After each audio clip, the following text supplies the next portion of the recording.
हल छठ का त्योहार जन्माष्टमी से 2 दिन पहले मनाया जाता है।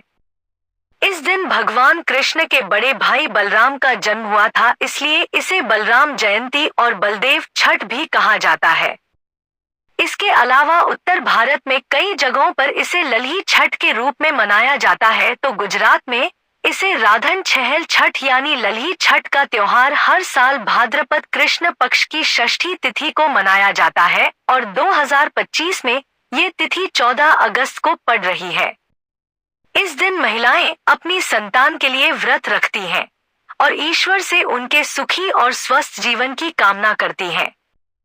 ऐसी भी मान्यता है कि इस व्रत को रखने से धन धान्य की भी प्राप्ति होती है।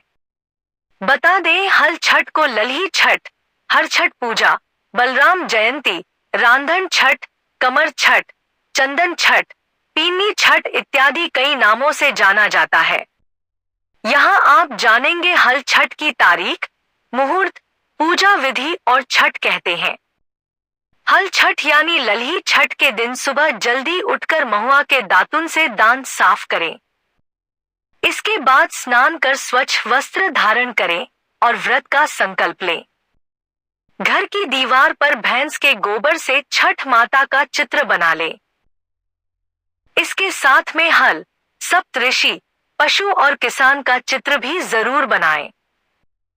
घर में बनाए गए ऐपण से सभी की विधि विधान पूजा करें। फिर एक चौकी पर कपड़ा बिछाएं और उस पर कलश स्थापित करें।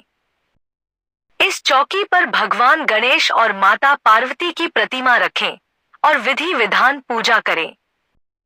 अब एक मिट्टी के कुल्हड़ में ज्वार और महुआ भर लें और एक बर्तन में देवली छेवली रखी जाती है। इसके बाद हल छठ माता की विधि विधान पूजा की जाती है और फिर कुल्हड़ और बर्तन की पूजा की जाती है। इस पूजा में 7 प्रकार के अनाज और भुने हुए चने का भोग लगाया जाता है। इसके अलावा पूजा में भगवान को हल्दी से रंगे आभूषण और वस्त्र अर्पित किए जाते हैं।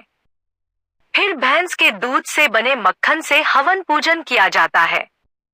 इस तरह से पूजा करने के बाद अंत में हर छठ की कथा पढ़ी जाती है। कथा के बाद हल छठ की आरती की जाती है। इसके बाद व्रत रखने वाली महिलाएं पूजा स्थल पर बैठकर महुआ के पत्तों पर